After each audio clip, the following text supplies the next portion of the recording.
E vamos seguindo, pessoal. Tive um probleminha aqui com a passagem dos slides, mas está dando tudo certo. Vamos nós. Artes visuais, estilos, artistas e patrimônio cultural. Obras de artistas brasileiros e estrangeiros, vamos ver na aula de hoje. Diferentes estilos visuais, patrimônio cultural e diversas perspectivas na arte. Artistas brasileiros. Temos aqui Tarsila do Amaral, que é uma artista que teve um marco, né, no período do modernismo no Brasil, em 1922, nos anos 20, em que é uma artista referência desse período, em que ela trouxe, né, um pouco da cultura europeia e fez uma fusão, trazendo destaque principalmente para a estética brasileira, né? Nas suas imagens, nas suas obras, ela dialoga muito com o que a gente tem de brasilidade, as cores, a cultura brasileira, a fauna, a flora, dentre outras características importantes que o nosso Brasil tem na sua estética. Cândido Portinari já é um artista que retratou o povo e as desigualdades sociais. Portinari tem uma série chamada Os Retirantes, uma série de obras, em que essas obras elas trazem um expressionismo, onde a gente percebe nas suas imagens dor, sofrimento, temas sombrios, dentre outros, né? E Lígia Clark, que é uma artista contemporânea e experimental, que a gente citou ela na aula passada, onde ela traz uma proposta de arte contemporânea em que o artista dialoga diretamente através da sua obra com o público, né? A gente pode tocar na obra, a gente pode interagir fisicamente com aquela obra de arte. Mostrei para vocês na aula passada a série O Bicho, né? Que é uma série de obras da artista Lígia Clark, que é a que estamos falando agora, em que ela deixa aberta ao público a possibilidade de formar e construir e reconstruir algo com aquela expressão artística, com aquele elemento manuseável, né? E vamos seguindo. Qual a obra brasileira mais te chama a atenção, né? Agora falando em interagir, eu quero interagir aqui com vocês, galera. Vamos lá. A primeira obra, como eu citei, é a da Tarsila, né? Tarsila do Amaral. A Tarsila do Amaral, ela fez essa obra que marcou o modernismo brasileiro, que é o Abaporu, do movimento antropofágico, onde ele fala o que é antropofagia? É você comer da cultura, da arte europeia e a partir dali você construir o seu diálogo com características e temáticas brasileiras, né? Então tá aqui, essa obra é uma obra famosa, muito conhecida, né? Que é o Abaporu, e vocês podem observar que tem muito Brasil, né? As cores, a imagem, ela é uma imagem bem intensa no sentido de brilho, cor. E tem a outra obra também que eu estou trazendo para vocês aqui, que é Cândido Portinari, que é um artista também brasileiro, muito famoso pelas suas críticas, pela sua sensibilidade enquanto artista. Ele retratou o povo e as desigualdades sociais. O nome dessa obra é Retirantes, né? Em que as pessoas estão em flagelo, passando necessidades extremas, né? Eles estão se retirando dos seus locais de vida e sobrevivência, atrás de sobrevivência em outros locais, onde talvez eles não consigam nem resistir ao caminho longo. Então é uma obra de arte que conta uma história, né? Traz uma temática triste, traz uma temática sombria, expressiva. Ela é uma obra expressionista. Vamos seguindo. Como falei para vocês, aqui tem Lígia Clark. Lígia Clark é uma artista contemporânea e essa obra que está na mão desse apreciador, ele está transformando, construindo, quem sabe desconstruindo algo que já está pronto. Essa é a proposta da Lígia, né? Que é que você, como público, possa interagir diretamente com a obra. Não há barreiras. Ela quebra com aquela tradição, né, de você ver a obra ali no seu lugar, apreciar de longe, onde você vai poder tocar, você vai poder construir outro olhar para aquela proposta artística. Então, gente, qual a obra brasileira mais te chama a atenção nesse momento? Temos aí Tarsila. Não estou querendo que vocês digam qual é a mais bonita, não, viu? Não é isso que eu estou buscando aqui, não. Certo? Qual dessas obras mais te sensibiliza nesse momento, né? Qual te chama mais atenção, te atravessa? Né? A gente tem aqui o Abaporu, a gente tem aqui os Retirantes, de Cândido Portinari, e temos a obra da Lígia, né? Que dá vontade de interagir, dá vontade de... Como eu falei para vocês, lembram os origamis, né? Que vocês gostam muito de fazer. Então, olha só essas imagens, são imagens que marcaram a expressão artística brasileira, que marcam até hoje. E como eu disse, com certeza vocês já devem ter visto essas obras no livro de arte de vocês, ou no livro de português, literatura, história, né? Artistas estrangeiros, por que não, né? Vamos falar um pouquinho desses artistas. Monet, que traz o impressionismo, que é essa imagem aqui que está embaixo, da mulher com guarda-chuva, com sombrinha, né? Monet ele trazia uma proposta de impressionismo em que ele saía do seu ateliê. O que é o ateliê? É o espaço de criação do artista, né? O espaço em que ele vai criar, produzir, né, sua obra de arte. Então, Monet, o que é que ele faz? Ele sai daquele espaço, né, dito convencional, onde é um espaço que todo mundo entende por um espaço de criação, que é o ateliê, e passa a fazer suas obras externamente, né? Ele vai para o jardim, ele vai para um bosque, para um pátio, e cria essas imagens trazendo a realidade, né? Um pouco da realidade. Mas tem características que a gente percebe que são nas pinceladas, na iluminação, no caso na luz, no brilho, que são obras impressionistas. E Monet é um artista referente dessa escola, né? Desse movimento. A segunda obra tem Pablo Picasso, um artista muito famoso do cubismo, que é uma escola que através das formas geométricas constrói e produz arte, né? Vocês podem observar que é uma obra que está em fragmento, né? Ela está em formas, né? Então, Picasso ele é um artista referente dessa escola, de referência nessa escola, que é o cubismo. Andy Warhol, que é o pop art, né? Ele traz o pop art, que é essa terceira imagem, onde vocês estão vendo uma atriz muito famosa na época, que é a Marilyn Monroe. E o pop art, gente, critica o consumismo, né? Critica, ele relaciona o produto fabricado com as celebridades pop da época, em que ele faz essa obra como se ele estivesse consumindo esse artista em série. Trata o consumo do produto como o consumo do artista, né? Ou seja, a gente trata o artista como se ele fosse um produto. Hoje ainda temos muito disso, tem sim, né? Quando a gente, entre aspas, santifica demais o artista a ponto de sufocar aquele artista, né? Então ele traz essa crítica sobre a gente consumir de maneira tóxica, né, o artista, né, a celebridade pop da época. Por isso que o nome é pop art. Kandinsky, russo, traz o abstracionismo, que é uma escola também.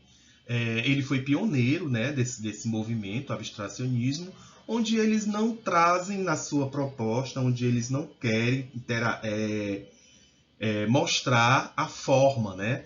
Eles trazem assim sentimento, eles buscam a sensibilidade do momento, mas estão longe de trazer a realidade. Não é a proposta do abstracionismo mostrar a realidade. Como vocês estão vendo, essa obra que está assim, uma obra de marco, né, importante do movimento, feita por Kandinsky. Então, são esses artistas estrangeiros que a gente vai conhecer, ou está conhecendo hoje, mas existem outros e muitos, certo? Então, vamos nós. Estilos visuais, né? Já falei com vocês sobre impressionismo, que características eles têm. Cores, luz, movimento. Vocês podem ver que a obra lá da mulher com a sombrinha parece que ela está em movimento. A imagem parece que está vibrando, não é? Cubismo, formas geométricas, como vocês viram lá, e várias perspectivas. A gente tem vários recortes, né, por ser fragmentada. Pop art, cultura de massa, né, como falei para vocês, e imagens do cotidiano. Tem algumas imagens do pop art que são latinhas de macarronada, de macarrão, de produto em conserva, onde ele faz uma série de imagens relacionadas também a artistas famosos, como Michael Jackson, Marilyn Monroe, dentre outros. E o abstracionismo, galerinha, que é a arte não figurativa, né? Cores e formas. Ele não traz uma imagem que a gente entenda como uma imagem óbvia do cotidiano da gente, né?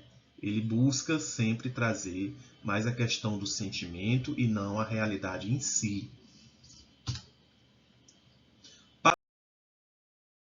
Patrimônio cultural. Esse é um tema que a gente vai abordar bastante nas aulas, né?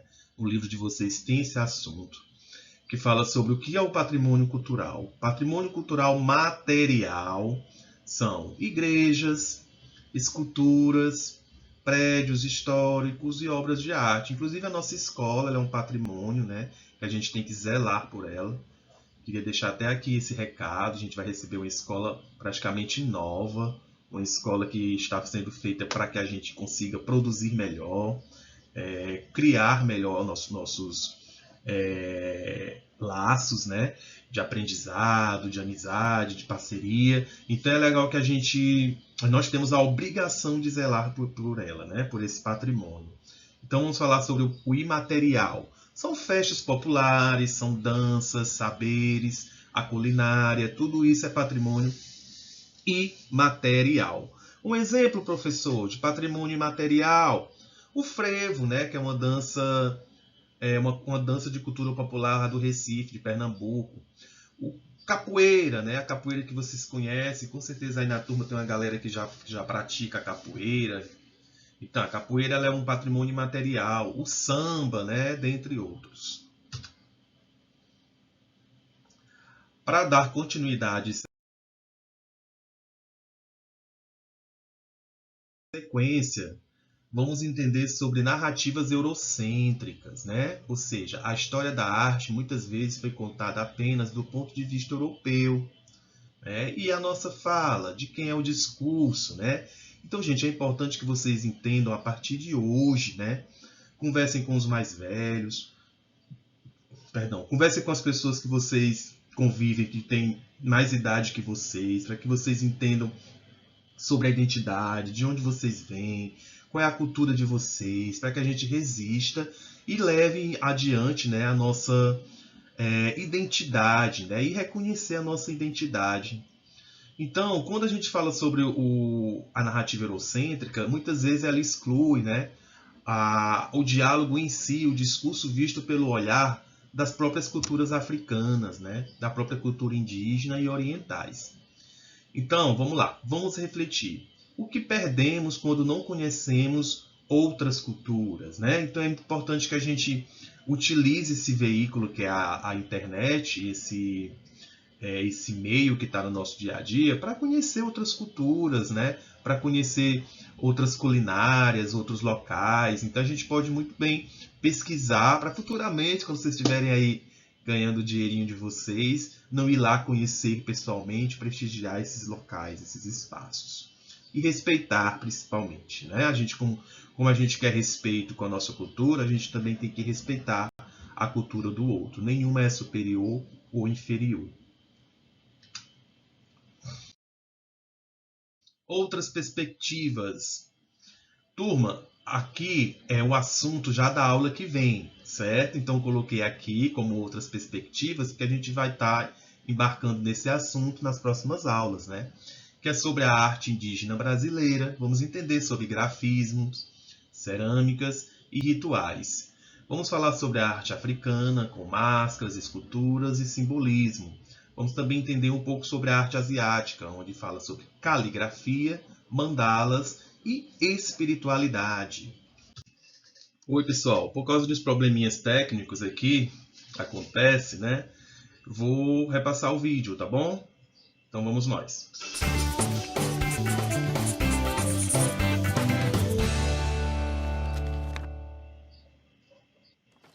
Olá pessoal, tudo bem com vocês? Eu me chamo Bruna Basile e faço parte da equipe de linguagens do Descomplica. E esse episódio do Quer Que Desenhe traz um resumo sobre a artista Tarsila do Amaral. Caso você seja novo por aqui, dá para baixar esse mapa mental, tá bem? Assim você garante uma revisão incrível no conforto da sua casa na hora que quiser. O link você encontra na descrição do vídeo. Você, por acaso, já ouviu falar sobre a Tarsila do Amaral? Sabe qual é a importância dela para a pintura brasileira? Vem comigo que eu vou te explicar tudinho sobre ela. Vamos começar pela biografia dela? Tarsila do Amaral nasceu em São Paulo em 1º de setembro de 1886 e faleceu em 17 de janeiro de 1973, também em São Paulo. Tarsila iniciou seus estudos em arte em Paris, no mesmo ateliê em que conheceu a pintora Anita Malfatti. Anos depois, em 1922, através das cartas de Malfatti, soube da Semana de Arte Moderna. Ao retornar ao Brasil, Anita a introduz no grupo modernista. Formou o Grupo dos Cinco, junto com Anita Malfatti, Oswald e Mário de Andrade e Menotti Del Picchia. Tarsila entrou em contato com a arte moderna em São Paulo, pois antes só havia feito estudos acadêmicos. Em 1928, Tarsila presenteia seu atual marido, Oswald de Andrade, com Abaporu, e juntos fundam o movimento antropofágico, após seu cônjuge escrever o Manifesto Antropófago. O Abaporu simbolizou o movimento que queria deglutir, engolir a cultura europeia, a vigente na época, e transformá-la em algo bem brasileiro, sempre com o objetivo de valorizar o nosso país. Por esse motivo, ela queria ser a pintora do Brasil e apresentava características marcantes em suas obras que valorizavam a temática brasileira. Assim, predominavam-se cores como o amarelo, o azul, o verde e o rosa. Além disso, destacava as paisagens rurais e urbanas, a fauna, a flora e o folclore brasileiro. Suas principais influências foram trazidas do cubismo, vanguarda europeia que teve Pablo Picasso e Georges Braque como principais pioneiros. Nessa vanguarda, as obras utilizavam formas geométricas para retratar a natureza. E aí, conseguiu entender tudo sobre a grande pintora Tarsila do Amaral? Então deixe aqui nos comentários sua sugestão para os próximos vídeos. Ah, não esquece de se inscrever no canal e ativar o sininho das notificações para não perder mais nenhum conteúdo. E lógico que o conteúdo completo com o curso... Então, pessoal, deu para concluir o vídeo, né? Vocês viram um vídeo agora sobre o modernismo, em especial sobre Tarsila do Amaral, mas também citou artistas como Anita Malfatti, Oswald de Andrade, Mário de Andrade e Menotti Del Picchia, né?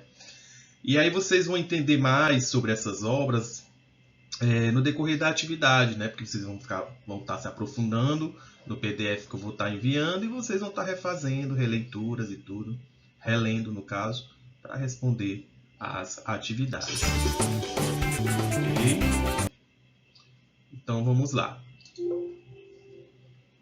Para falar sobre a conclusão, pessoal, a gente viu hoje, né, a arte e diversidade, né? A gente falou também sobre artistas e sobre ampliar o nosso olhar, né, diante das obras de arte desses artistas e também valorizar o nosso patrimônio cultural e preservar a nossa identidade, né? Conhecer principalmente e preservar a nossa identidade. Deixei uma atividade para vocês, né, no Google Form, naquele mesmo formato que vocês já conhecem, que fica bem mais prático, a evolutiva, a forma como vocês me reenviam, né? Então eu faço já a correção aqui no próprio sistema. Então, ó, fica lá a atividade, qualquer dúvida, pergunta, não vai ficar com a dúvida, eu estou aqui para auxiliá-los. Não deixem de enviar a atividade, porque ela conta como frequência, viu? A presença de vocês está totalmente ligada à entrega da atividade. Um grande abraço, uma excelente semana para nós todos e fiquem com Deus.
Perdão, pessoal.